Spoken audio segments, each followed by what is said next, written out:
Welcome to mini blog. बारीक बारीक जे पीस केले ते मी काढून घेणार आहे तळण्यासाठी. मध्ये जे आहे ते मॅगी मसाला राहतो ना, त्याचे एक पॅक जे आहे ते अद्रक लसण, हे जे आहे ते तांदळाचं पीठ आहे, कॉर्नफ्लॉवर, आणि हे जे आहे होममेड आपलं बीटरूटचं पावडर आहे जे मी घरी केलं. स्वादानुसार मीठ. कोणतीच करायची नाही मला ग्रेव्हीची भाजी. चिंच भिजू घातली होती. पहिल्यांदा आता चिंचेचा कोळ काढून घेते. आपली कढई जी आहे ते गरम झाली आहे.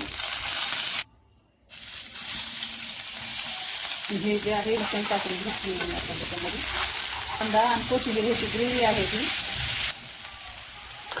घरगुती मसाला, थोडंसं लाल, आणि थोडी जी आहे ती खोबऱ्याची पावडर आहे.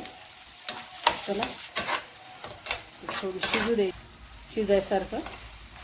आणि सुट आहे तर तुम्ही पण मस्त सगळेजण या जेवायला. आणि खूप छान अशी माशीची भाजी झाली आहे. आणि एक पावडर असतं ते नेहमी घरात करून ठेवत असते. आणि ग्रेव्हीच्या भाजीमध्ये